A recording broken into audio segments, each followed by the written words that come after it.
Well, good evening, everyone, and thank you for being with us. This is a public hearing on fiscal year 2021 capital budget and fiscal year 2021 to 2026 capital improvements plan for county government, Montgomery County Public Schools, Montgomery College, the Maryland National Capital Park and Planning Commission, the Washington Suburban Sanitary Commission, the Washington Suburban Transit Commission, the Revenue Authority, the Housing Opportunities Commission, and municipality and state projects. Projects in the 6-year program include facilities for parks, recreation, roads, schools, the community college, libraries, fire stations, mass transit, housing, police, corrections and rehabilitation, general government, and other public purposes. Capital projects are primarily funded with money from future issuance of bonds. Additions, deletions, or modifications to the CIP and capital budget may be made subsequent to the public hearings. Council action on the WSSC CIP is also an update to the Comprehensive Water Supply and Sewerage Systems Plan. For everyone scheduled to testify, please bring your copies of your written testimony to the clerk at this time, to my left and your right. Before beginning your presentation, please touch the red button at the base of the microphone. When you finish speaking, please cut your microphone off. When you begin your presentation, please state your name clearly for the record. You have 3 minutes to speak. A yellow light in front of you will come on when you have 30 seconds left in which to finish your presentation. Please end your statement when the red light comes on. If you have not finished your statement, the council will read your submitted written testimony and will consider it just as your oral testimony. The first panel that we have this evening is Mark Perchela from the City of Rockville, Michael Mezzi from the Council of the Village of Friendship Heights, David Edelstein, who's an individual, Tony Mara, Coalition for the Capitol Crescent Trail, Joe Fritsch, an individual, and Takatsu Amano, American Social Company.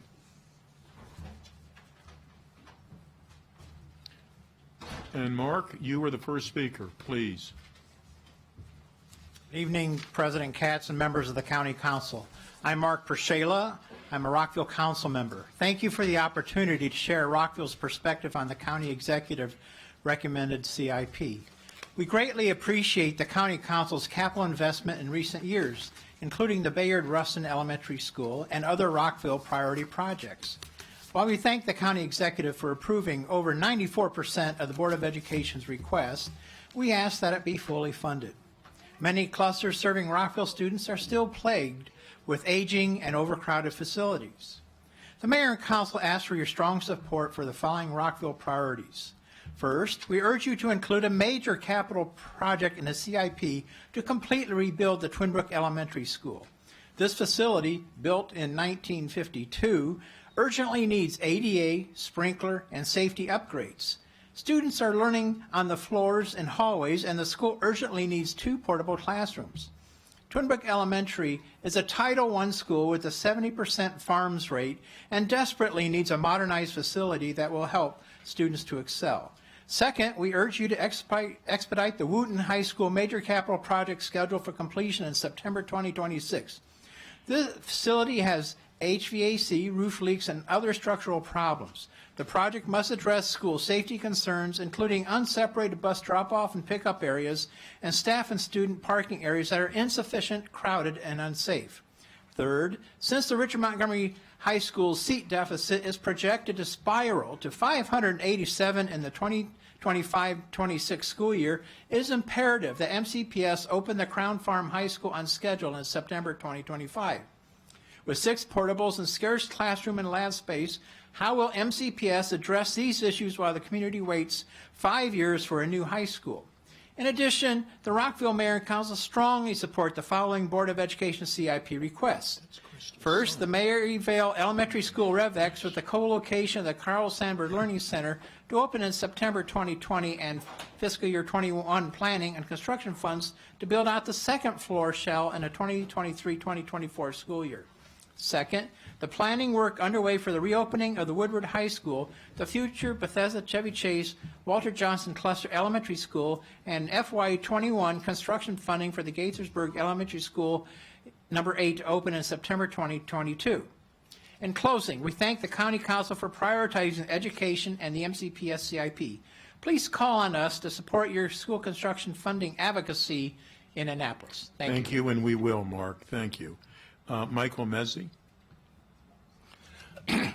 Good evening. My name is Michael Measy, but it's fine. Believe me, it won't The be old the only country, name it's I Measy. don't do well with tonight. I'm chair of the Friendship Heights Village Council, and I'm testifying on behalf of my colleagues on the council as well as the village residents. Although Friendship Heights Village is very small, only 32 acres, the county has authorized an incredible amount of population density. According to Wikipedia, our population density per square mile is the highest of any incorporated place in the whole United States, even Manhattan. In recognition of this population density and the need for parkland to serve it, in 1995, the county used park funds to purchase an acre of land fronting on Willard Avenue. This land, undeveloped except for one single-family house, was supposed to be added to the existing Willard Avenue Park, which adjoins the newly purchased land. The village looked forward to this acre being converted to park use so as to provide an open green space in a very crowded area. The land is easily accessible to all village residents, including the 1/3 of our population that is over the age of 65. 25 years have now passed since the land was purchased, and it still has not been converted to park use. In fact, a fence encloses the entire acre, preventing the public from even entering that space. For several years, Friendship Heights Village and neighboring communities have been urging parks to fund the conversion of the acre to park use. 2 years ago, we were told that if the council approved the new Parks Refresher program, funds to pay for this project would be available through that program. The village and other communities urged approval of the program, but after it was approved, Parks advised that these monies would not be used for the Willard Avenue Park. This year, Parks indicated that as part of its CIP budget, there would be a sum of money for funding urban park elements, and that these funds could fund the Willard Avenue project.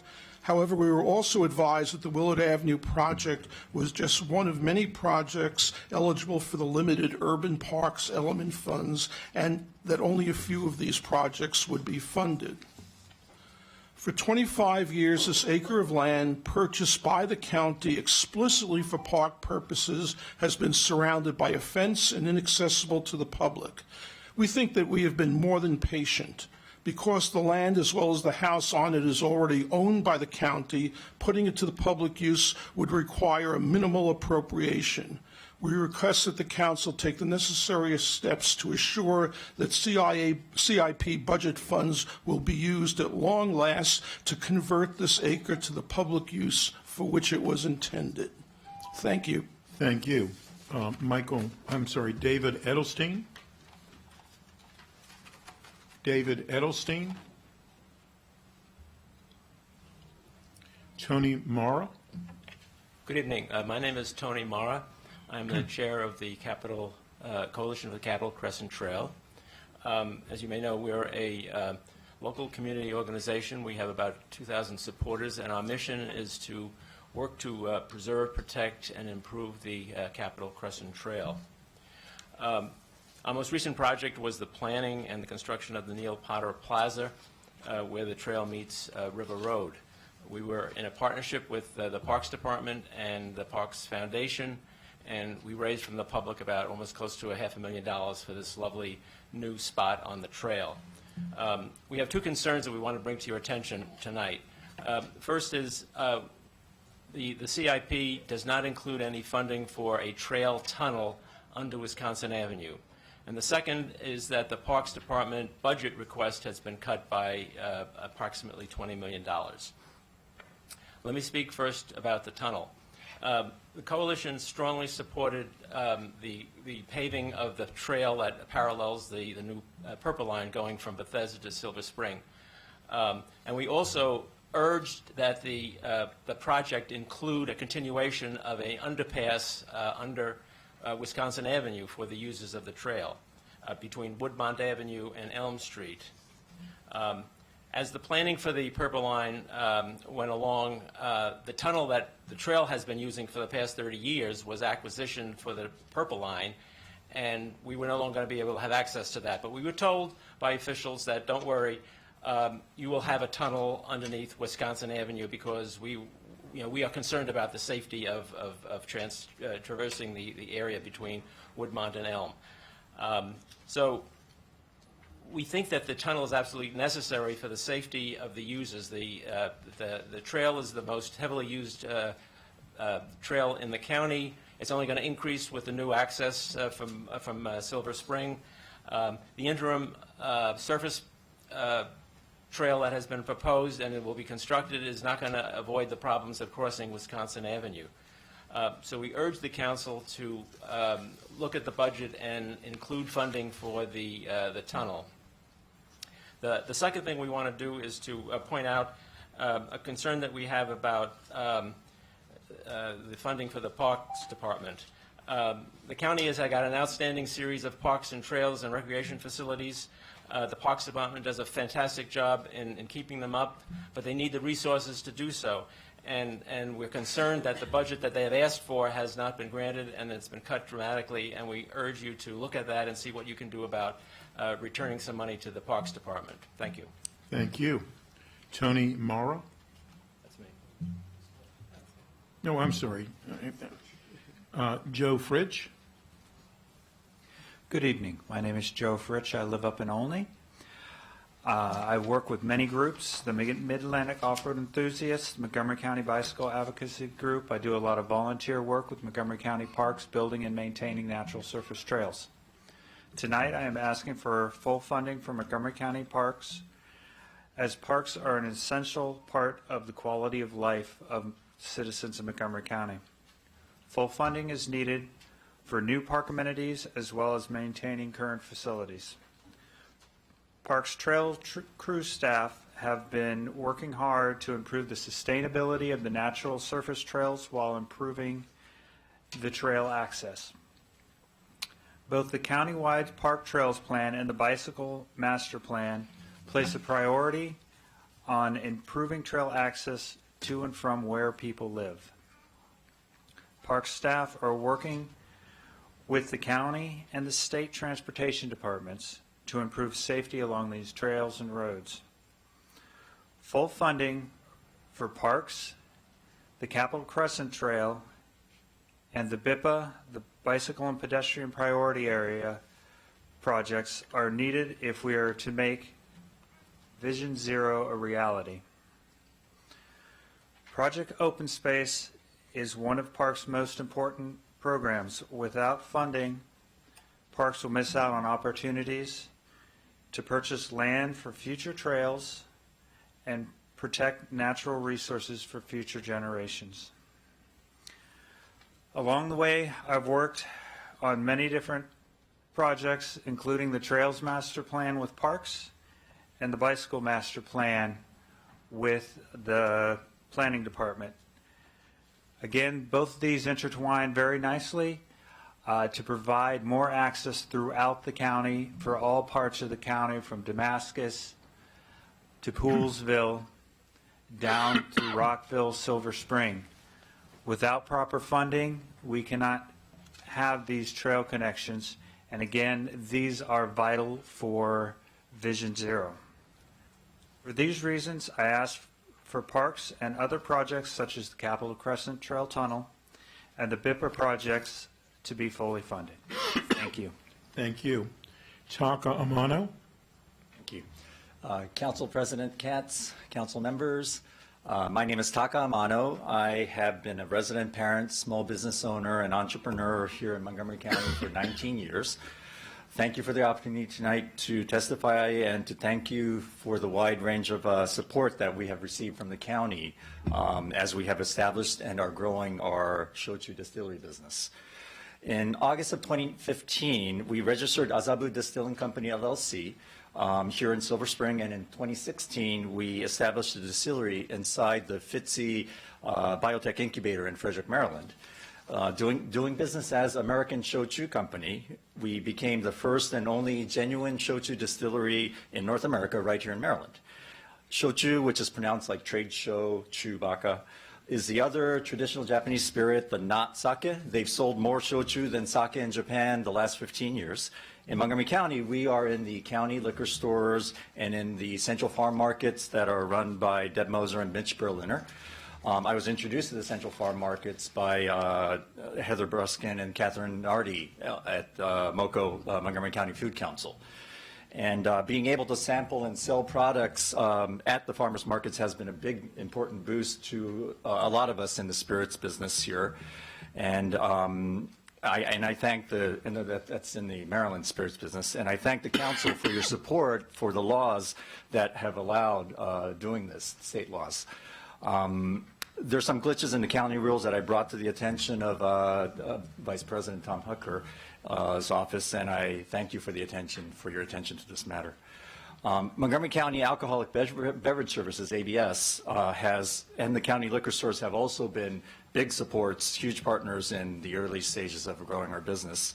A year ago, with the support of Councilmember Rice and Councilmember Hucker and County Executive Elrich, the then DLC gave us the opportunity as what they call a Maryland-made local brand to be sold through the county iStore system and the 25 county liquor stores.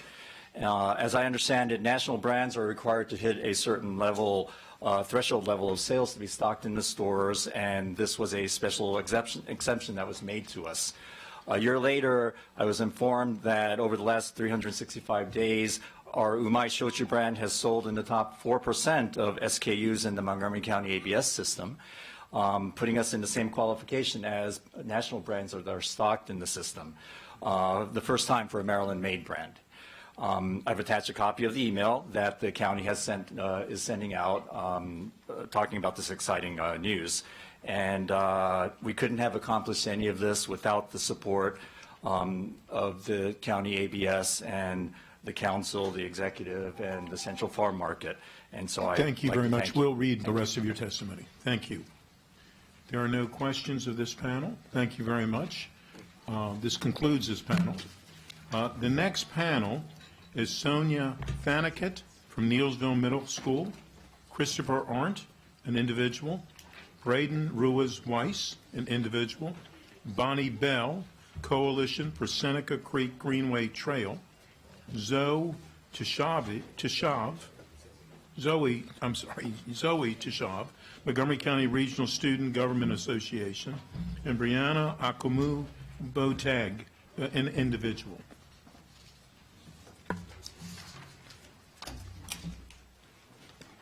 Sonia Thanikat, yeah, please. Dear Montgomery County Council members, my name is Sonia Thanikat. I'm in 8th grade at Neillsville Middle School. I'm here today to ask you, our county leaders, to please fully fund the Board of Education's Capital Improvements Program budget, which includes a brand new Neillsville Middle School. My school is one of many around the county that are slowly deteriorating more and more each year. We were up for a renovation in 2015, and nothing happened. I've been fighting for improvements for the past 3 years and have seen very little change. I would like to tell you about my experience at Neillsville. A main concern among students is we don't feel safe at our own school. Our main office is really far away from the school's entrance. It's actually easier for strangers to get to a classroom than it is the main office. Another safety concern is our crowded hallways. This year, we switched to having one-way hallways to try and fix our hallway issues, but we're still jammed together like s'mores. Sometimes the hallways will come to a literal standstill. Our leaking skylight got fixed, but the solution took away most of the main source of natural light we have at Neillsville.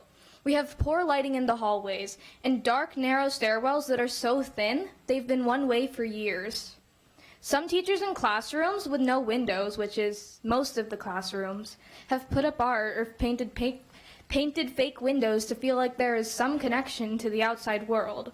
Most of the classrooms that do have windows only have little slits that look like they're for shooting arrows out of. Our cafeteria is small and overcrowded. We have 4 lunch blocks for almost 1,000 students, with long wait times for food that sometimes barely give us enough time to eat lunch. The closest bathrooms to the 6th grade hallway and cafeteria has 1 stall for girls, 1 stall for boys, and 1 stall for staff. Some kids even avoid the bathrooms because they're really small, look old, and sometimes smell. Many of our classrooms are overcrowded. There are even classrooms without enough desks. I'm still sitting in a chair in one of my classes instead of a desk like most other students are. We used to have a weight room, but in order to create more classrooms, our main gym is divided for two classes to share because we lost it. We also don't have an elevator to accommodate students with crutches or wheelchairs. We have a very long, winding, dangerous ramp that isn't in compliance with the Americans with Disabilities Act. There are many, many more issues in Neillsville that can't be covered in 3 minutes. I'm here today because I strongly believe that every student deserves a great facility to learn in. But it's very clear we don't have that at Neillsville when students not just from our school, but other schools call us the prison on the hill. What happens won't affect me, but I don't want future kids to have to put up with the same issues that I do. If this all happens at my school, I'm sure other schools around the county are facing the same thing. So I ask you to please fully fund the board's capital improvement budget. Thank you for your time. Thank you. Next speaker is Christopher Arndt. Christopher Arndt. Braden Ruiz-Weiss. Braden, if you'll touch there you go. Yeah. Good evening, council members. My name is Braden Ruiz-Weiss, and thank you for the opportunity to speak today. I would like to address the topic of Montgomery County parks. I would specifically like to address the need for increased investment around ball fields and what impact that would have in the youth community. I have been very fortunate to grow up here in Montgomery County, where we have a wonderful parks department. We have hundreds of parks around the county, but with an increasing population over the last 15 to 20 years, we have increased usage. We have seen youth sports programs explode in Montgomery County, with more older kids playing sports and continuing to play those sports into their college years. I started playing baseball when I was 4 years old, and there are a lot of fields that are smaller for little kids to play on, but there are more teams that need full-size 90-foot baseball fields to play on, such as mine. Last spring, my 13-year-old team, the Dimesville Dodgers, were looking for a field to have practice on and couldn't find one. There are not enough 90-foot baseball diamonds to meet the needs of all the kids playing baseball in Montgomery County. We were not the only team looking for a field. There were at least 3 other teams struggling to find practice space. Fortunately for our team and the other teams that currently use Nike Missile Field, the Parks Department worked with Dimesville Dodgers and Montgomery Little League to do a field swap to turn the field into a full-size 90-foot baseball field with a 60-foot 6-inch portable mound. 90-foot baseball diamonds are the most in demand and highly needed across Montgomery County. Without the field, we wouldn't have had a place to practice and wouldn't have been as successful as we were.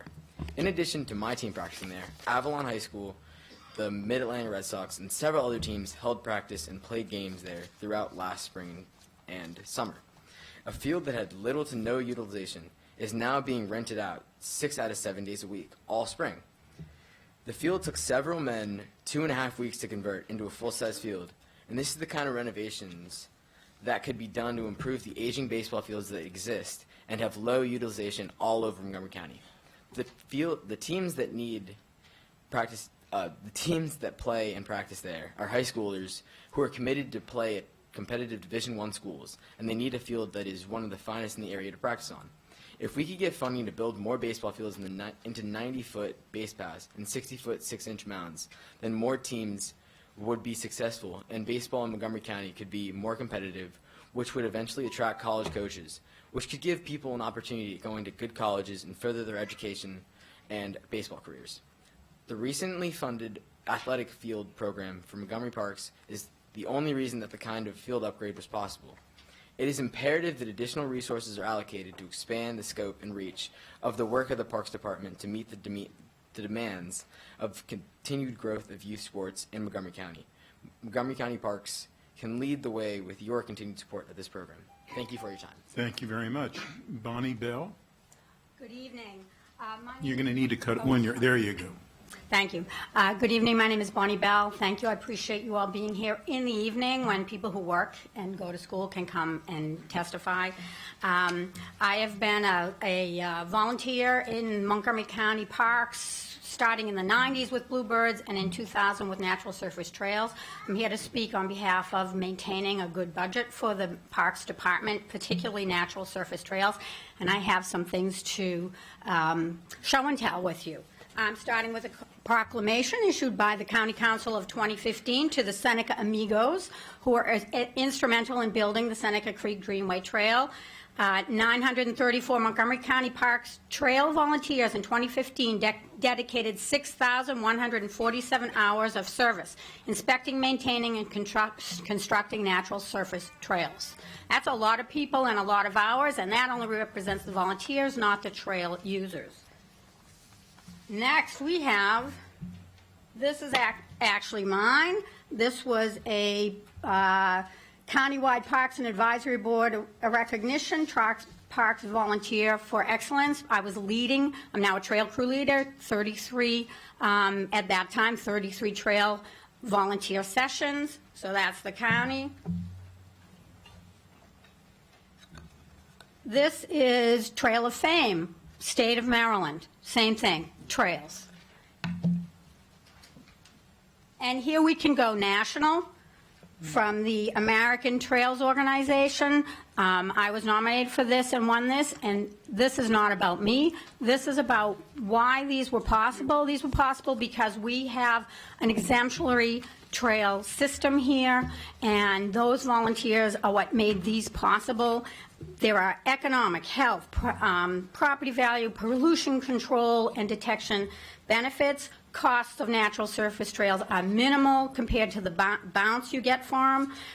If any of you have not been out on our trails, I would like to issue an invitation to come out and hike with me. I've hiked 49 miles in January. I picked up 25.5 pounds of trash during that time.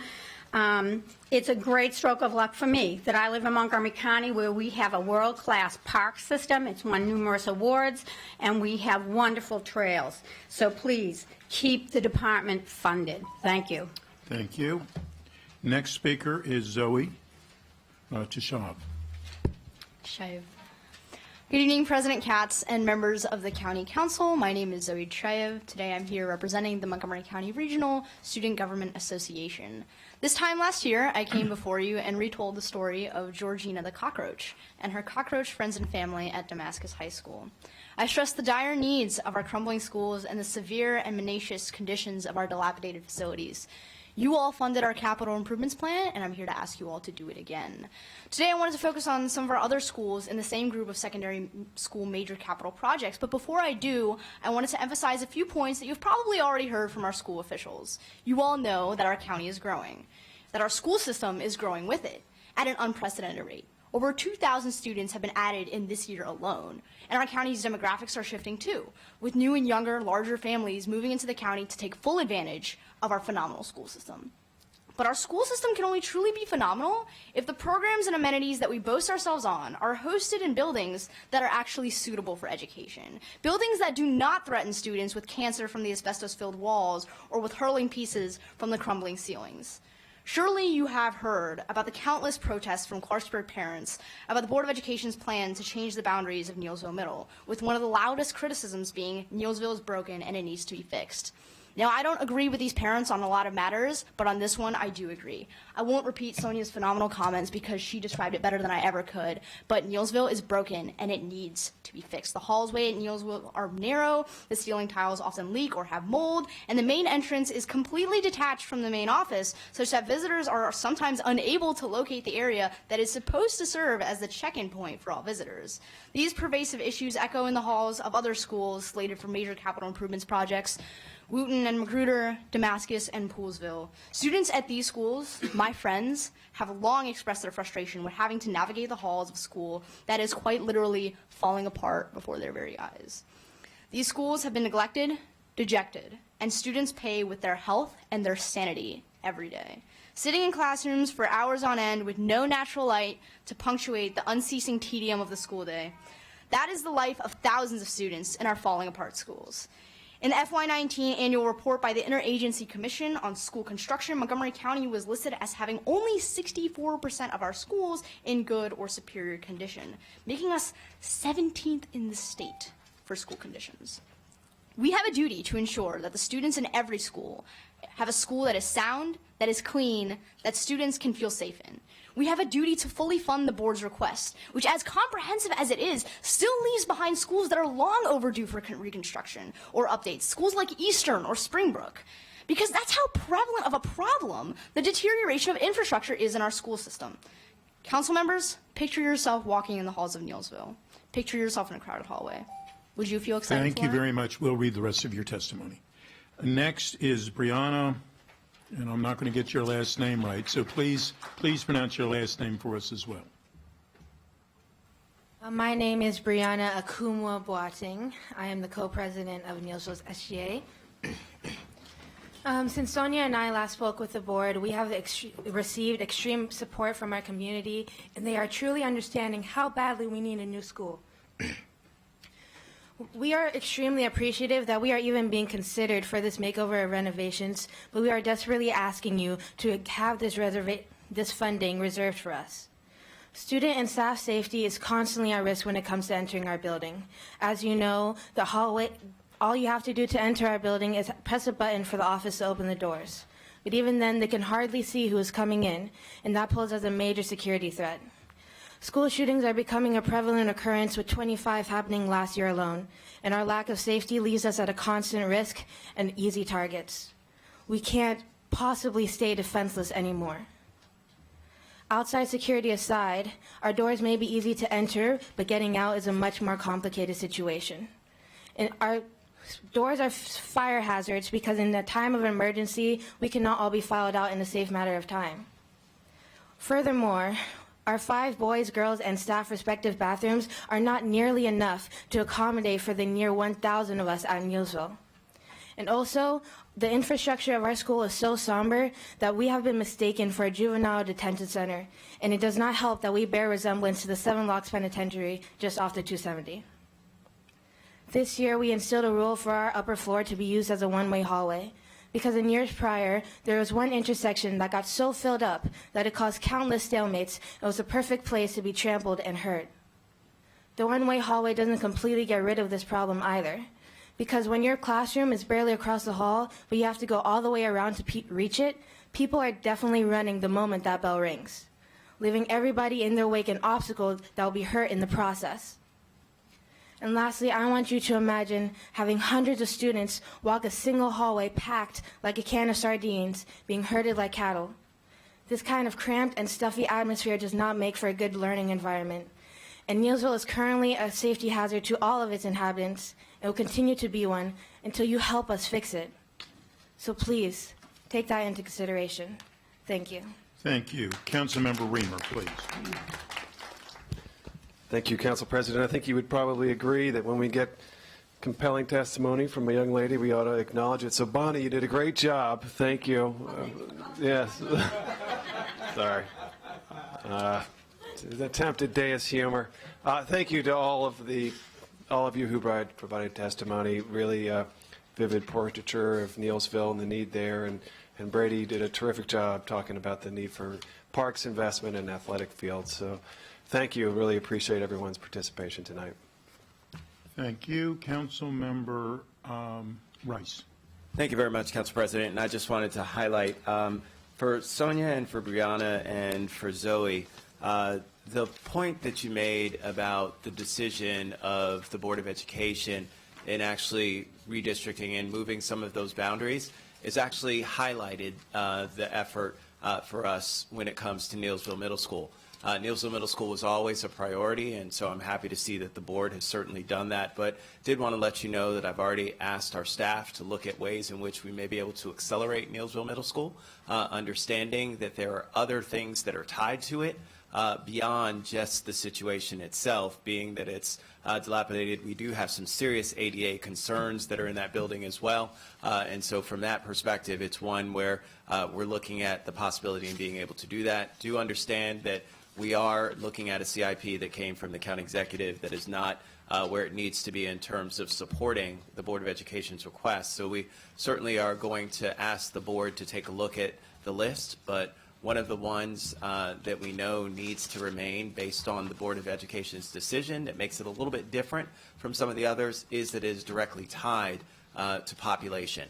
And if we're going to be moving folks around, we do need to make sure that we actually have the facility in place that's able to accommodate. And so from that perspective, it puts itself in a little bit of a different situation. So I just wanted to make sure that you knew that and know that we're currently working with the Board of Education as well as our staff to try and make that happen. So thank you. Thank you for your testimony. Thank you. There's no other questions for the panel. Thank you very much for being with us. The next panel is Jane Lerman from MCC PTA, Melissa McKenna, an individual, David Skull, an individual, Allison Gillespie, an individual, Paul Geller, an individual, and Catherine Stocker from BCC High School Cluster.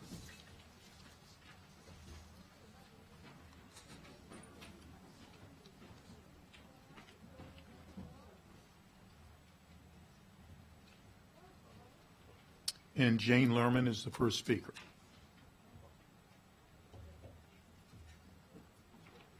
Is Jane Lerman here? No? Melissa McKenna. Good evening. My name is Melissa McKenna. The 6-year CIP is a funny creature. It's a really big, scary number all at once. However, it has immediate projects and long-range planning. When the money is tight, there's the magic to make the numbers work by shifting the money to the out years or years 3 through 6. This delays projects while still being able to say they are in the CIP. Truth is, only the first 2 years matter. Beyond that, there's no guarantee. Those of us involved in schools wait for the shovel to be in the ground. Well, I could say, yay, the Clarksburg Library is in the CIP. Planning money isn't allocated until FY24, and construction money is in 26. So right now, this is just a very pretty promise. The library refresh program remains, but is vague. I had hoped that such a robust and successful program would continue in a more meaningful way. Speaking of libraries, I am grateful for increased funding to Montgomery College for library renovations and to complete the Catherine and Isaiah Leggett Math and Science Building in Tacoma Park. I specifically mentioned funding allocation timing within the CIP because of construction funding for one crucial reason: Crown High School. The clock is ticking louder than ever. This is a free high school site. It is the only high school site in the county. Did I mention it's free? It's 32 acres. When it was annexed, the Crown Village Farm Company understood the CIP process. Construction funding must be in the first 2 years of the CIP for them to consider MCPS going forward. Otherwise, it becomes a very large park for Gaithersburg, which will turn it over for free. Did I mention it's free? So it is imperative that Crown High School stay on schedule. Please fully fund the Board of Education's request. I know you were waiting for that. Besides, not everything that they need is included. I have repeatedly urged MCPS to submit a total needs list, but instead you get a reasonable request. School capacity promised in this CIP is 14,219 seats. Only if the CIP is fully funded all 6 years. Roughly 12,200 students sit in 488 portables at schools and holding facilities. Regardless of whether you think that MCPS's projected enrollment for 2026 is correct, it would still leave a deficit of 3,861 seats. We need to do things differently. Reduce project costs, spend once, not multiple times. I'm talking about planning money. Refresh, not rebuild, and build better. With the blessing of the NEC, they request for the CIP money for Cresthaven and Moscow Nix to be removed from this budget. Please also make sure you have a holding scroll Melissa. first. We will read the rest. Thank you. Thank you. David Skull, please. Okay. President Katz and members, I'm Dave Skull, the oldest living mountain biker and a trail volunteer in county parks. 4 years ago or so, this council pioneered a new recreational concept. You sent a unanimous resolution to the Maryland Public Service Commission and said, don't let Pepco and Exelon merge unless they agree to let us put trails on your power lines. And they didn't know what to think. This doesn't happen in merger cases involving utilities.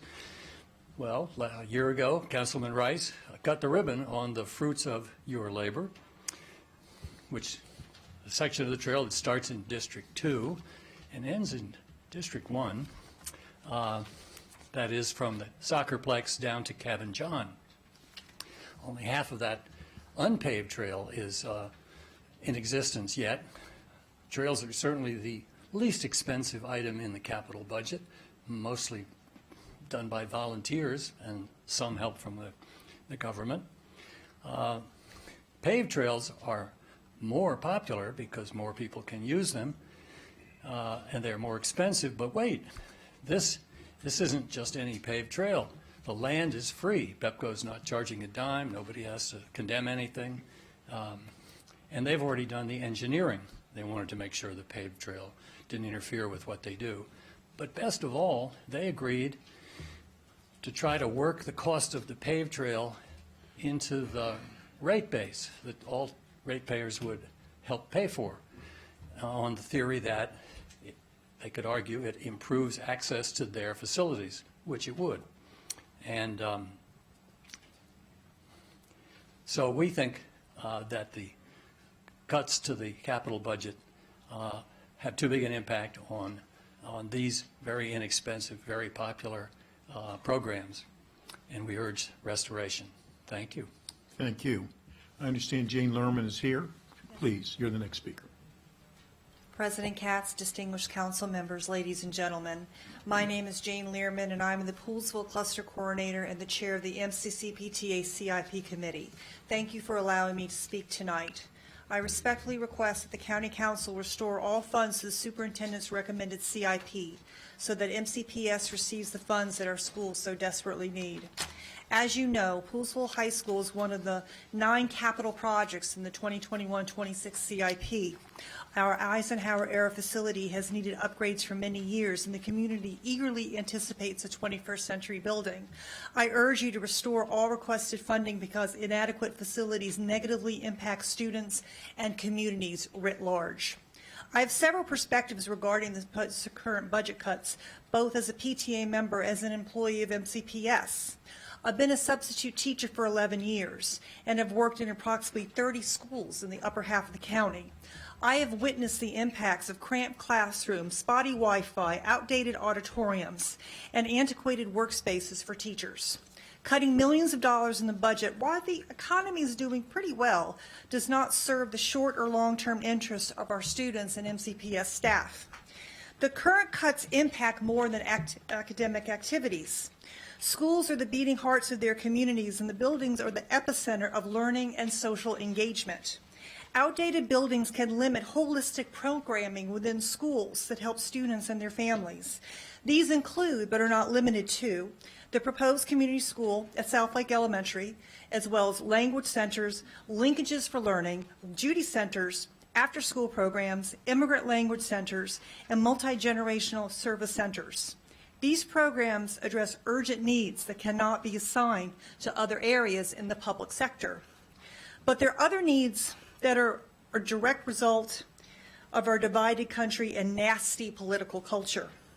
The growing animosity that we see at its core are expressions of fear.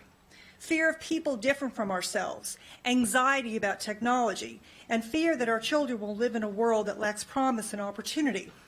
Schools are the most important spaces where children feel supported and safe. Accordingly, the county CIP must fully fund the superintendent's CIP for major capital projects and planned life cycle asset replacements. The impact of schools reach far beyond the spaces that they occupy, and in these uncertain times, they are places where our children and families can heal. Please consider these comments, and again, thank you for letting me speak. Thank you. Allison Gillespie. Thank you. I'm here to ask you restore full funding to Montgomery County Parks and not cut anything from the budget request from MNC-PPC. I spend a lot of time in Montgomery County Parks. My favorite thing to do is hike in the woods. Some people pay expensive gym memberships. I prefer to drive to trailheads after work and walk off my stress in places like Rock Creek, Meadowside, Northwest Branch, and Little Bennett. For 9 years, I've also monitored a bluebird trail at Wheaton Regional Park, successfully fledging hundreds of young birds. This fall, as the president of the Forest Estates Community Association, I was extremely proud to work with the Parks Department to host a really great event in honor of Dia de los Muertos, the Day of the Dead. Our local park was full of fun educational displays and live mariachi music, and we welcomed people from all around the county to join the fun and learn about this extremely interesting part of Mexican heritage. Over the last 15 years, I led 2 park refurbishment committees that have resulted in improved playgrounds in my neighborhood, and I was part of cleanup days and many tree planting efforts too. It makes me extremely happy to see kids in Forest Glen play on equipment that I helped pick from a catalog a decade ago and hear their parents say they love our park. I really love to see neighbors from the nearby apartments close to my house come out and have huge birthday parties and cookouts to celebrate the holidays there too, because our park is their backyard. Recently, a friend who lives in New York City said he was envious of how easy it was for me to get out and enjoy nature so close to home, even though I live in an urban area. In every Facebook picture, he wrote, "You are surrounded by green space and trees. You must live in a really cool place." I do live in a really cool place. I agree. Parks make it cool. Parks make Montgomery County a really cool place. Parks greatly enhance my quality of life and the quality of life for my entire community. The most amazing thing about those parks is that they are safe and clean and well maintained. They are loved and they are respected. I am worried about our ability to keep them that way if we cut the budget. Parks touch and enhance the lives of all county residents in a way that few other things are able to do. Thousands of times a day, someone goes for a walk or enjoys a bike ride or plays soccer with their kids in this county. Those moments are so integral to our quality of life here, we almost forget them, almost take them for granted, but they are very meaningful. They are free and available to anyone near a park, which is actually a large majority of those who live in this county. If we keep the budget, it will mean new parks for a few more people, by the way. In 2015, local park and recreation agencies invested in an estimated $23 billion on capital programs in the United States. That capital spending led to an additional $64 billion in economic activity, which is a contribution of $32 billion to our national GDP. To quote those who wrote the report, investments made to local and regional parks not only raise the standard of living in our neighborhoods, towns, and cities, but they also spark activity that can ripple throughout the economy. Please keep the parks in the budget. Keep the money that'll pay for Brookside Gardens. You'll see the list on my thing. I got a long list of what you should keep. Thank you, so. but we will read the rest. Thank you very much. Paul Geller. Good evening, council members. We have a pending issue that we really need to address, and I really need your help on this. Not that you wouldn't do it anyway, but I just wanted to emphasize the importance of this. We've been talking, thanks to Councilmember Rice and many others, about the Kirwan Commission recommendations. And quite frankly, as someone who volunteered in a nursery school that my kids attended for 7 years, I know the value of having 4-year-olds come into a full-day pre-K program, or half-day pre-K program. We're going to have a lot of space for these kids to sit in, and I'm very concerned about it. Melissa talks about it all the time, but I want to piggyback on that. It's very important that we have funding for this. And Melissa and I have been working for many years behind the scenes and a little bit in front of the scenes, trying to get MCPS to change the way they do construction projects in this county. Make no mistake about it, it is a hot mess how they do it now. It's sad to say that, but after years of saying it behind closed doors, I will say it out loud. We need to do something different. Right now, they will not, almost without exception, ever consider doing renovation projects or refresh projects. Now, the libraries have done it quite successfully. Why can't our schools? I've talked to many outside contractors who are yearning to get into our system and just bid on the projects. They've been prevented from doing so. Now, something needs to be done, and since you really do control the purse strings, I would ask you, as forcefully as I could, when you talk to the folks at MCPS, to please tell them the importance of opening up this contracting to all outside bidders. It's imperative. When I hear the folks at Neilsville Middle School, I'm reminded of the educational forum that you had up there just last year. And that wasn't the first time I had been up there, but it was the first time I had been up there with a large number of adults all cramming into that little cafeteria. But there's many places all throughout the county that are like this. I mean, we always see the county as 25 clusters, and you go to any cluster and they have their unique needs. However, when we keep tearing down buildings and not refreshing them and building brand new ones, we have no financial wherewithal to do this. And with the kids, hopefully 12,000 potential 4-year-olds coming into the system, where are we going to put them unless we do something radically different? So I urge you, if there is a way possible to not only have MCPS rethink the way that they do their projects, but also to come to Annapolis in mass and advocate alongside other counties with similar needs, I would greatly appreciate it. Thank you very much. Thank you. Catherine Stalker. Thank you for the opportunity to testify at the CIP hearing. My name is Kathy Stalker, and I'm one of the MCC PTA cluster coordinators for the BCC cluster. I welcome the opportunity to represent the families of the approximately 7,600 kids currently enrolled over our 10 schools in the Bethesda and Chevy Chase areas. I would like to thank the County Executive Council members and staff for your hard work on the proposed budget and your careful attention to the capital improvement plan for our schools. We understand that you grapple with many critical funding priorities, but I still come to you to ask you to fully fund the superintendent's proposed CIP. As those of us with teenagers know, rapid growth brings with it some growing pains. We are growing, and we are feeling some pain. Of particular concern to us is Bethesda Elementary. BE continues to be dramatically impacted by growth in downtown Bethesda, and we urge the approval and full funding of the proposed CIP so that a much-needed addition at BE can be completed by the first day of school 2023. The BE faculty has had to get really creative to make the school day work, but they are running out of options. Lunch is held in classrooms for some sections due to lack of space to accommodate everyone in the school cafeteria. This constraint puts additional strain on staffing resources, and it requires split coverage for lunch and additional building service time for cleanup. The common spaces within the school are overworked, overstretched. They're just simply way over capacity. During recess, only one grade can use the playground area at a time. Because technology resources are allocated for the number of students and not the number of oversubscribed sections, there's actually not enough space to even store the computers. Certain educational programming at the school has to be doubled up. ESOL, special ed, and instrumental instruction are all forced to use the same space. It is very difficult to find space needed for specials and service providers. For example, when a school psychologist visits, there's nowhere to put him or her so that they can do their job. While additional relocatable classrooms can help ease some of this crowding a bit in the short term, the proposed classroom addition is still urgently needed. Even with this proposed addition at BE, we will still have a need for additional elementary school capacity in the cluster. MCPS has proposed planning for a joint elementary school for the BCC and WJ clusters. As we struggle with our own capacity issues, we know that our friends at WJ are struggling with their capacity issues. We believe, along with our friends in WJ, that there's a good possibility that future growth in the WJ cluster alone will support a new elementary school there, in addition to a new school in our cluster.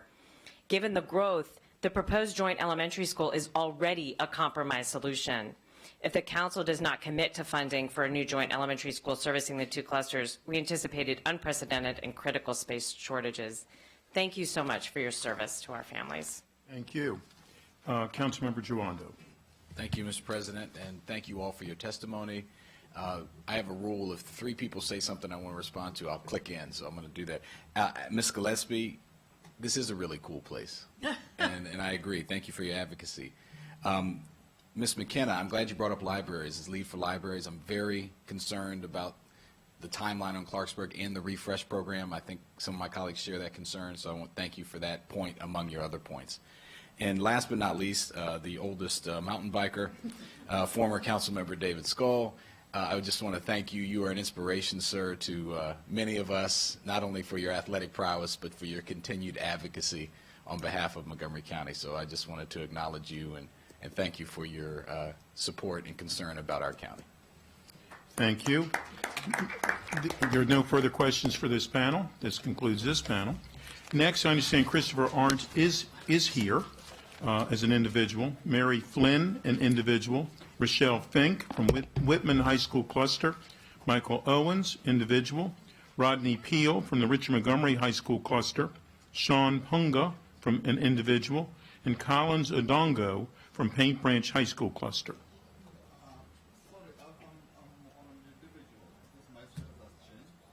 Excuse me? Individual, that's fine. You can correct that when you're giving your information. Christopher Arndt, please. Good evening, council members. I am Christopher Arndt of Boyd's, Maryland. As someone who commutes by bicycle and as someone who has lived in Chevy Chase for 20 years, I would like to convey my strong support for the funding of the tunnel under Wisconsin Avenue for the Capitol Crescent Trail. This tunnel is vitally needed for the safety of both pedestrians and cyclists, and it is critical to the county's commitment to Vision Zero. Further, it is needed to complete an essential transportation corridor in a very congested area. Make no mistake about it, the Capitol Crescent Trail is a vital transportation route used by both cyclists and pedestrians in getting to their work destinations in Bethesda and beyond. The alternative of an at-grade crossing on Wisconsin Avenue is not only dangerous, it would be a major deterrent to those choosing to commute without a car. Not building this tunnel betrays the county's long-held commitment to clean air and to the goal of having a more walkable community in Bethesda. Finally, it fulfills the promise the county made to the cycling community when the Purple Line was proposed. That promise was that the Capitol Crescent Trail would remain, including a tunnel under Wisconsin Avenue. In return, the county gained the support for the Purple Line from a significant constituency. We cannot go backwards. We cannot imperil pedestrian and cyclist safety. We cannot create an impediment to a vital commuting route. We cannot go back on our commitments. So I urge you to approve funding for the tunnel. Thank you for consideration, and thank you for being here tonight. Thank you. Mary Flynn. Council President Katz and honorable members of the County Council, thank you for the opportunity to speak tonight. My name is Mary Flynn, and I am here tonight to support the Parks Department. Before I begin, I want to recognize how hard you all work, and I appreciate you taking public testimony on nights like tonight. Being a public servant is rewarding, but demands a lot of your personal time. It's also really hard to reconcile conflicting priorities, such as how much money to allocate to various capital improvements. I was particularly moved by Sonia's characterization of what's happening in Neillsville. But this brings me to my request. I am sensitive to the county's projected revenue shortfalls and budget constraints. When evaluating all the competing interests, I simply urge you to consider fully funding public spaces for the benefit of residents, businesses, and visitors. I was an active participant in the Energized Public Spaces Working Group. I testified in January 2018 that as the county encourages infill development in our dense urban areas, we need to assure that our new residential and commercial areas are attractive, livable, and sustainable. As I have also testified for the Bethesda Downtown Plan, as new buildings reach for the sky, we must foster a strong sense of place for people on the ground. In my own neighborhood, for example, I cannot tell you how much I miss the tree-canopied Capitol Crescent Trail. With years of constant construction noise, closed sidewalks, and traffic detours, our growing population needs more quiet places to walk and more opportunities for children and adults to enjoy outdoor athletic and social activities. For these reasons, I encourage you to carefully review the Park Department's proposed projects and commit to building strong communities through public spaces throughout the county. I also want to add one little bit, which is it was very difficult to find out how to reconcile the proposed budget from the Parks Department with what was being recommended by the executive. And I think there is a role that the County Council can play. I have a variety of printouts here that show all of the resolutions, and in none of these resolutions does it actually say what the 6-year projected numbers are. And that is what both the Parks Department and the executive were using. And they came up with different numbers because they were looking at different resolutions. So I would try to encourage everyone to get on the same page.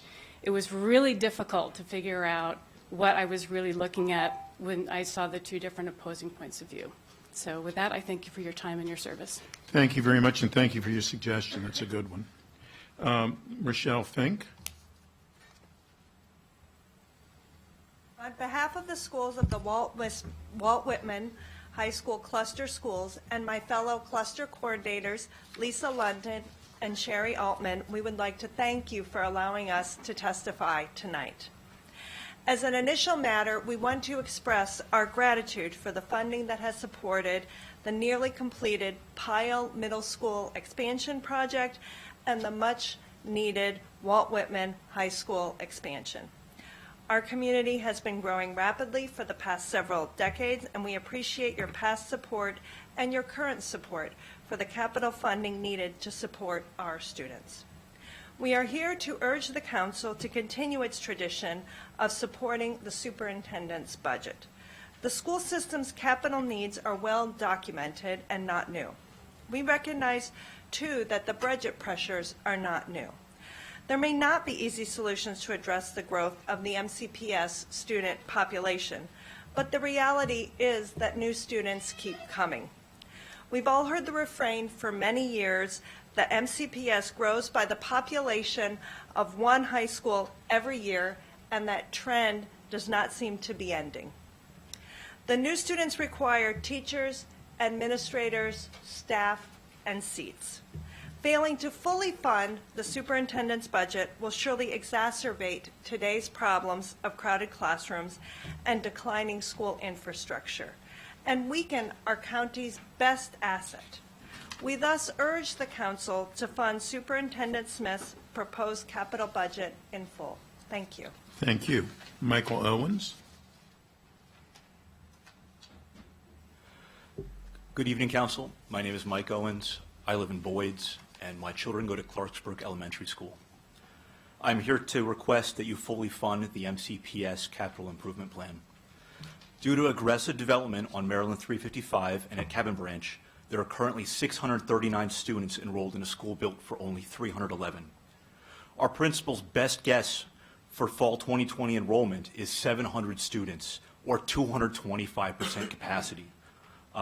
Every day, students and school staff deal heroically with the stress and inefficiencies caused by overcrowding, but they shouldn't have to. Clarksburg Elementary was not designed for 700 children to arrive at the same time. Buses and cars gridlock on the narrow two-lane dead-end road leading to the school. Commuter volume and traffic lights on Maryland 355 aggravate the gridlock. The attendance secretary frequently asks teachers to delay taking attendance because of late buses. Teachers 20 minutes into their lessons must start the lesson over again or leave children behind. On arrival, half of the school walks outside to crowded portables. To use the restroom, my son badges into the building, waits in a line for one of 5 stalls shared by 17 classrooms. When students misplace access badges, teachers must stop instruction to address this basic need. 225% utilization means kids wait in a 20-minute cafeteria line, have 10 minutes to eat, and throw uneaten food in the trash. Since lunch times range from 11 o'clock till 2:30, hunger directly impacts behavior and academic performance. On half days, kindergartners get off the bus and go to lunch. My son's 4th grade compacted math class has 36 students. These kids learn geometry elbow to elbow at every table, including the teacher's table. School staff develop creative workarounds to regain ground, but I keep imagining what these rock star teachers could do at a properly utilized MCPS school. At school events, the problems continue. There are 59 staff members and only 75 parking spaces. Since safe, legal parking spaces fill immediately, I park a quarter mile away on the road, cross Maryland 355 without a signal, and wish for sidewalks while carrying my preschooler and dodging traffic that's oncoming. At night, I carry a flashlight so I can return to my car and distracted drivers will see me. Parking is so bad that parents stop participating in events. If funded, Clarksburg Elementary No. 9 will bring critical relief 2.5 years from now after thousands more houses are built. The county waived a service area development moratorium due to an approved CIP project, yet when the county delayed our offload, it still allowed the construction to continue. I moved to Montgomery County for an engineering job. I started a family here based on the reputation of the public schools. Even with fantastic local administration and teachers, years of overcrowding compound lost time and missed opportunities, and it will get worse. The council needs to act. I am counting on you to fund the CIP. Thank you very much. Next is Rodney Peel. Good evening, members of the County Council. I'm Rodney Peel. I'm one of the cluster coordinators for the Richard Montgomery Cluster. First, as I understand it, you agreed last November with the Metropolitan Washington Council of Governments to increase regional housing targets, to add 10,000 more housing units in the county by 2030, 10,000 more than what is already planned, including 1,000 more in Rockville. So obviously these housing units will bring families with children who go to our schools. So what's in the CIP now is not going to be enough. We need more projects in the pipeline, and we need the improved projects to be completed on time or even early. So we need more funding, not less, from the County Council. At Richard Montgomery High School is already more than 250 students over capacity, and the numbers keep going up. By the time my daughter's a senior, the school will have nearly 600 students too many. Most of those schools with that many students over capacity already have additions in the works. The CIP includes a major project or an addition for 7 other high schools, but for our cluster, 2 new high schools, Crown and Woodward, are proposed to be the solution. But that doesn't solve our overcapacity problem for the next 7+ years that we know it will take to get it built and populated. So please fund the superintendent's request so we can get those projects moving and those schools built. As I understand it, the County Council, you also agreed that 75% of the new homes should be affordable for low and middle income families. Something that we've been asking our Board of Education to do, and we'd like your help to prioritize it. We feel like it's urgent that we do more countywide to improve our facilities that serve a disproportionate number of socioeconomically disadvantaged students. In our cluster, for example, that means prioritizing capital funds for Twin Brook Elementary School, just as we do for operating funds. Twin Brook's a Title I school, and we feel like it should be prioritized in the CIP because a better school facility improves student health and achievement, staff satisfaction and retention, property values, and education equity, so that we can improve education, health, safety, community, and economic outcomes through building new schools or improving schools in areas of most need. We also, as I understand it, the Council of Governments also wants 75% of the growth to be in activity centers or near high-capacity transit. Again, the City of Rockville meets that condition and would attract even more growth, even though we teeter at the edge of moratorium. So we ask MCPS, the county, and the City of Rockville to consult with each other and coordinate when evaluating density, capacity, and projects, and when forecasting growth in our cluster. Thanks very much. Thank you. Sean Pongo? Sean Pongo? No. Collins Odongo? You need to touch the, there you go. I thought there was Sean Pongo, but anyway, let me delve straight into the reason why I'm here is I did mention that I'm here on the capacity as an individual because my title has changed. I'm a candidate at large for the board, so I was cautioned that I can't advocate for the cluster, though I'm a cluster coordinator. So I'll narrow, because I'm a parent of 3 children in 3 schools, I'll narrow on that as part of my advocacy, because I can advocate on any platform. I'm a parent of Penn Branch High School, I'm a parent of Beneka, and I'm a parent of Greencastle. And despite all that, I'm also a professor at the university, some here on the scholarly perspective. Education forms the foundation of any society. And I think education cannot wait. And that is why I'm motivated to appear before the council. And with due respect, the president and the council member at large, protocol observed. I want to appreciate that some of the budget at the first level, it looks very rousy and good. But the details, the devil is in the details. We've seen testimonies come here and go. Issues of security, issue of sanitary pads. Those are things that border on human rights. And I think until we address and prioritize our budgeting, until we prioritize our execution, my main clarion call to the elected leaders, visit these schools. Our children are suffering. The spaces are very limited.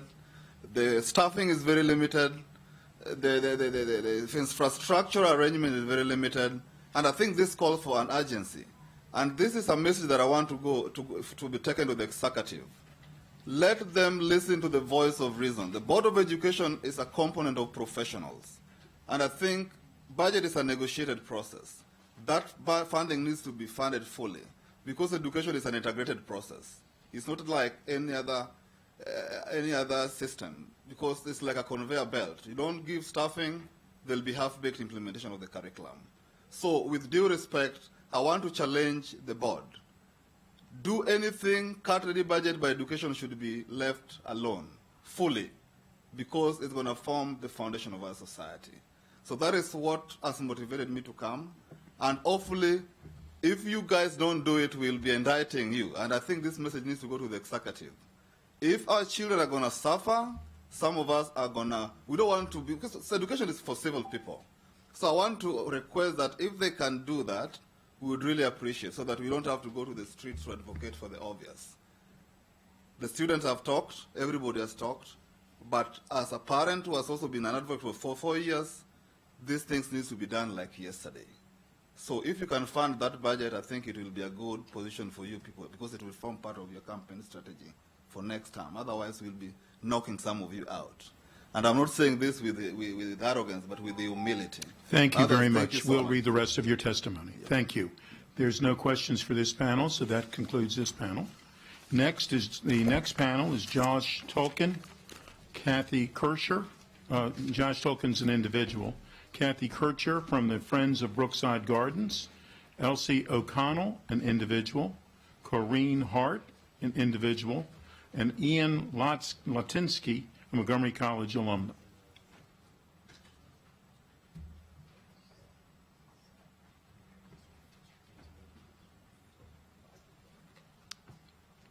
Josh Tolkien? Is Josh Tolkien here? No. Kathy Kircher? Please, if you would, yeah, there we go. Still got to do it. There we go. Okay. Good evening. I'm Kathy Kircher, a longtime resident of Montgomery County. I didn't realize quite how long it was since I started listening to the requests for schools. And I remember when my kid was going to kindergarten being here arguing for Rock Creek Forest Elementary. And he's now got his own business and he's 40 years old. I'm here representing Friends of Gardens and its 1,000 members. As FOBG, we invest our time and talents and raise funds for special programs and advocate for Brookside Gardens. Many of us volunteer to work with the staff gardeners, help with educational programs and events, and also help with day-to-day operations. Tonight, I'm here to ask you for two things. First, to fully fund the park's CIP, and then especially to fully fund Brookside Gardens CIP. Actually, I'm going to get a little gutsy and ask you to increase funding for parks in Brookside. Even though I'm a realist, I'm also a bit of an optimist. Sure, funding's always short. The county population is growing and becoming denser, and the environment is in crisis. But that's why we need parks. Parks provide contact with nature to keep us human and space to bring us together as community. And we certainly need to keep coming together as community. We need more parks, and we need to care for the parks we have. The more time I spend at Brookside, the more I've come to love it. I appreciate little things like watching the gardens change through the seasons, and I appreciate the big community events like Children's Day and the Garden of Lights. We're so lucky to have Brookside. It's truly one of a kind, and it's a gem. Every year, more and more people are visiting Brookside, and it's starting to show, or has been showing, its wear and tear. It just celebrated its 50th anniversary, and parts of it look 50 years or more old. The 3 projects in the CIP for Brookside replace or update portions of the garden from when it first opened 50 years ago. A new conservatory, renovations for the core formal gardens to make them ADA compliant, and renewal of the rose garden to update failing infrastructure. These are the oldest parts of the garden. They're heavily used. They have access problems. They're still aging. And they are the least energy efficient parts of the garden.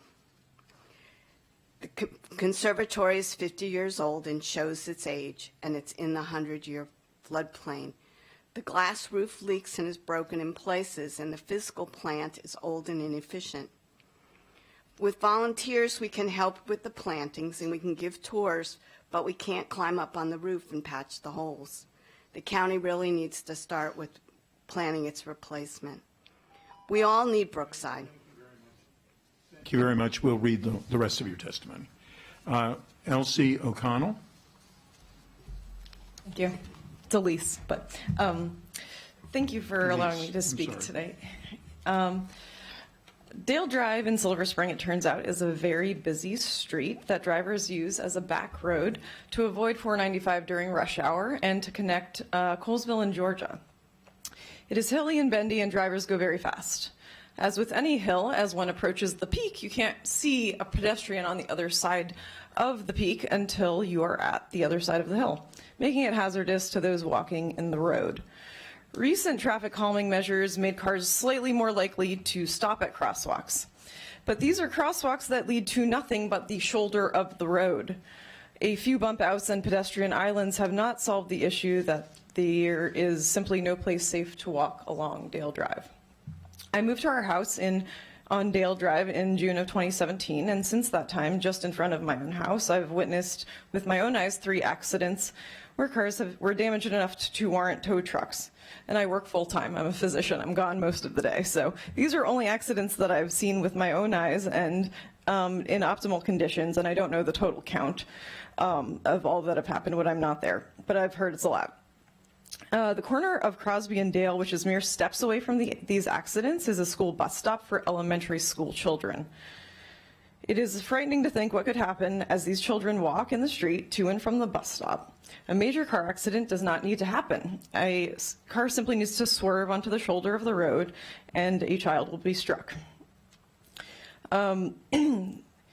So this is an entirely preventable situation with a sidewalk with a curb. Out of necessity, I see families who walk to and from local synagogue, often after dark, in the street with the children of all ages, and pedestrians that go along Dale to get from bus stops on Georgia to Colesville.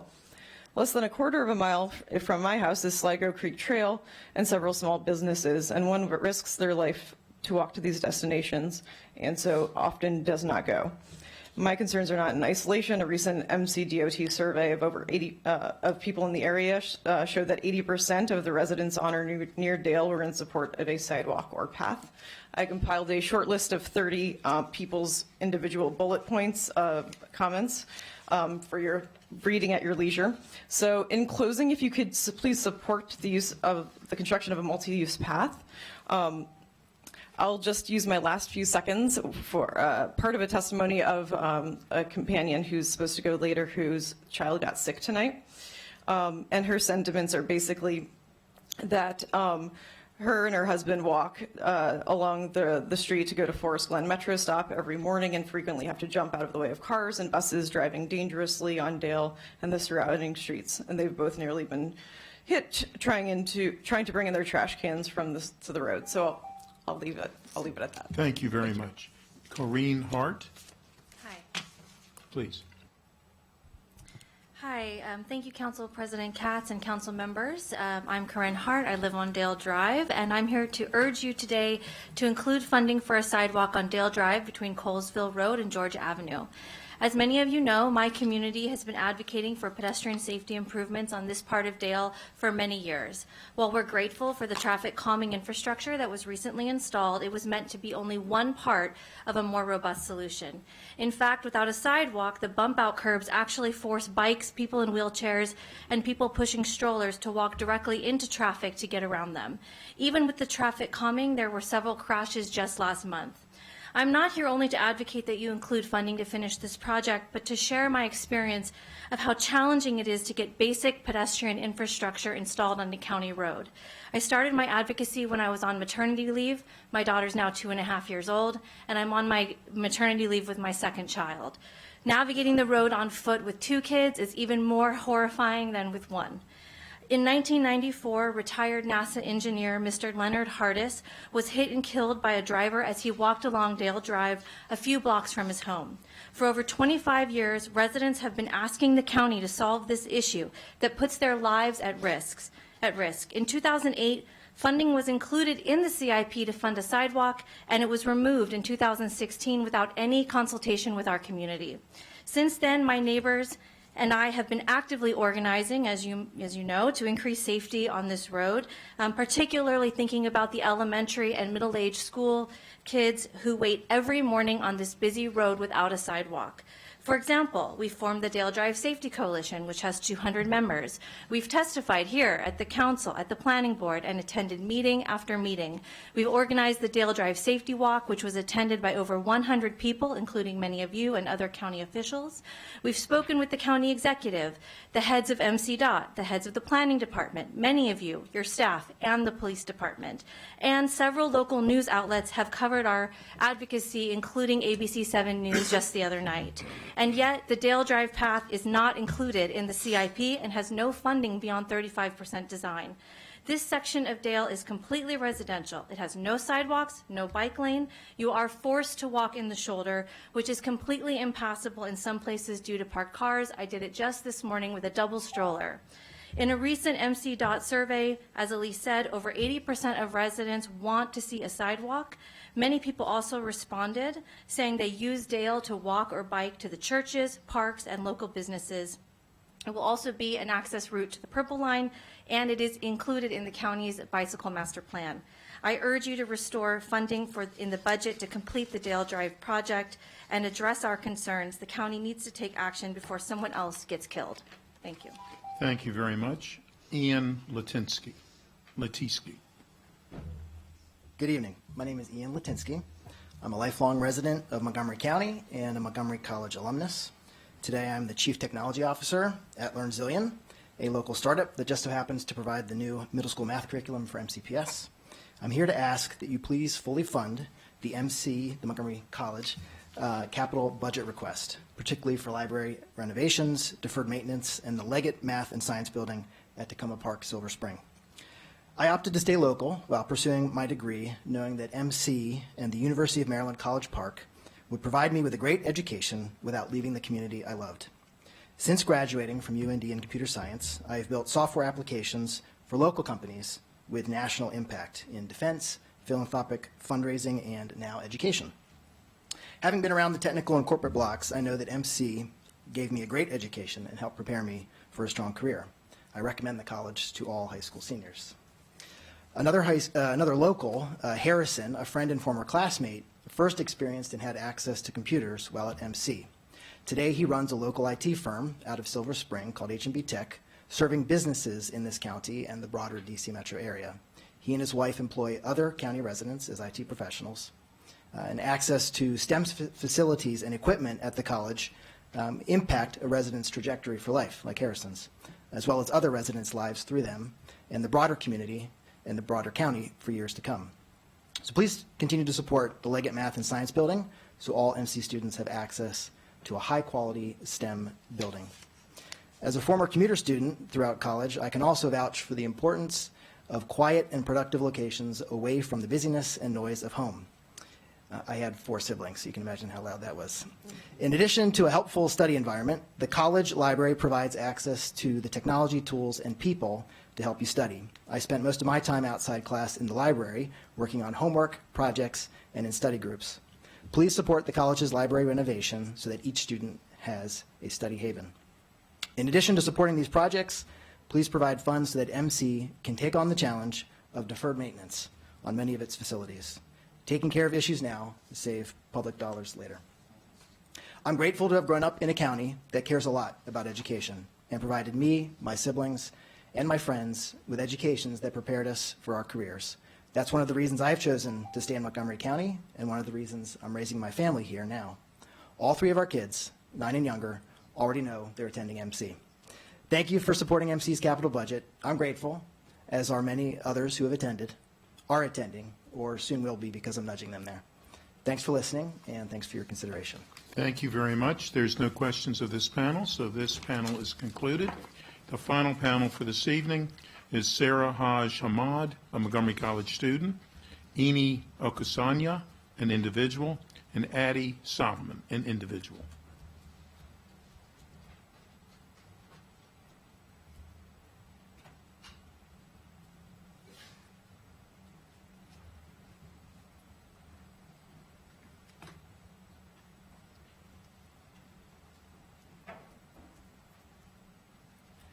Sarah, are you Sarah? Please begin. Good evening, President Katz and esteemed members of the County Council. My name is Sarah Haj Hamad, and I'm a Montgomery College student on the Tacoma Park Silver Spring campus. I'm a student worker in the Student Life Office. I serve on the Student Senate, and I'm a student representative to the Board of Trustees. I am here to thank you for your continued support for our college and to ask you to fully fund MC's capital budget request. I'm honored to represent my fellow students and advocate for funding that serves MC students. The library is an important part of a college student's life. It provides a safe space, a home away from home for students to study. Many students don't have access to computers or Wi-Fi at home, so they come to the library to do their homework because it has what they need to succeed. Like most students, I work and go to school, so I spend countless hours in the library between work and class so I can study, write, and conduct research. Many students like myself cannot afford to buy required textbooks, so we use the library's copy of textbooks. That's honestly how I passed my Political Science 101 with an A. Libraries are critical for students. That's why we need funding to renovate these spaces. Bad lighting, uncomfortable furniture, plugs that don't work, not enough study rooms, all of these factors alienate the students who we need to serve the most. We serve an incredibly diverse group of students at MC. We must make sure that we're providing them the spaces that they need, that extends to a fully functional library. Hence, I humbly ask you to continue the funding of the renovation of MC's library so they can continue to be a safe haven for all MC students. Furthermore, please continue to support the construction of the Leggett Math and Science Building. This building has become a great source of pride for our campus because the conditions in the old facility were disappointing, to say the least. We all look forward to a building where the heating actually works, there aren't any leaks, and outdated equipment isn't held together by duct tape. A modern math and science building will give students a building that they need and deserve. And please support the college's request for deferred maintenance projects. It is clear that buildings need ongoing attention so that MC remains a place where students like myself and students of the future can continue to take classes, meet professors, get counseling, eat meals, and more. As a student leader, I feel an intense sense of pride in my college and what it has to offer. Hence, I'm determined that students receive what they need to succeed. I remember when I first came to the United States 4 years ago. College honestly seemed a world away. However, MC became my saving grace. It was affordable enough for me to be able to attend classes. I'm getting a quality education, and I'm proud to ask you tonight to please fully fund MC's capital budget request. Help us by providing funds for the library renovations. Thank you. Thank you. Eni Akasanya? Was it close? Okay, all right. That's great. To the council board members, my name is Annie Okosanya. I am here today to advocate for the following schools under the Capital Improvement Plan. On behalf of my family and my community, I ask that the council honor the request to specifically fund Clarksburg Elementary Cluster Number 9 and stay on schedule for the building of the new Neillsville Middle School as per request of our superintendent. As a constituent and a mother of 3 children, I believe that Clarksburg Elementary Cluster Number 9 is long overdue for construction.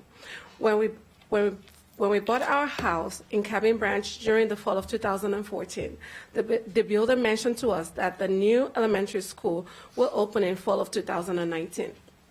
I thought, okay, that's doable. It's only 5 years. My second child will be able to go to school there. This was not the case.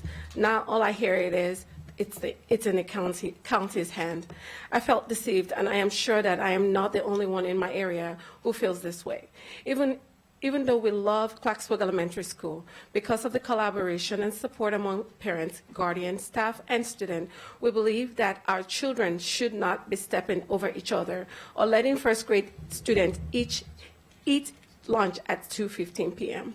I commend the staff and students. They have worked tirelessly to accommodate the growing numbers of students from 267 to over 640 students. This is not conducive for learning. The school cannot have a program or events for all the kids at once. They have to work on a time slot in order to make it happen. The staff and principal at Clarksburg Elementary are so creative to accommodate our students. I remember in 2018-2019 school year when the music teacher had to relocate to the cafeteria multipurpose room for a music class due to lack of class space.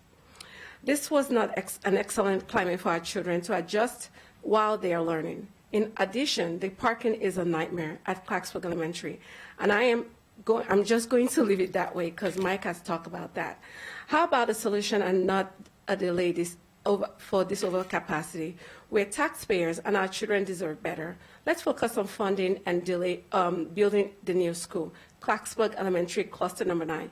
Better yet, if you want to help our children attend a school closer to home, like other children in Clarksburg area, then fund our school. Recently, our subdivision and homes in our surroundings area were not heard by the Board of Education, and our children were reassigned to Neillsville Middle School in the name of diversity and decreasing farms rate. Rather than pushing them to another middle school in Germantown to overcapacity and farms rate, we understand that sometimes MCP had to do what they need to do to be able to accommodate everyone. Let's provide children at Neillsville Middle School the new school that they need and the infrastructure that they need so that they can be successful at school. Cabin Range is a melting pot, the diversity. Thank you very much. We will read the rest of your testimony. Thank you. We do have one other speaker who's not here, Addie Solomon, but though she is not here, we do have received her testimony, and we will read it. That concludes tonight's, and thank you, panel. There's no questions. This concludes tonight's public hearing. We do have another public hearing on the same topic tomorrow night, starting at 7 o'clock. Thank you for being with us this evening.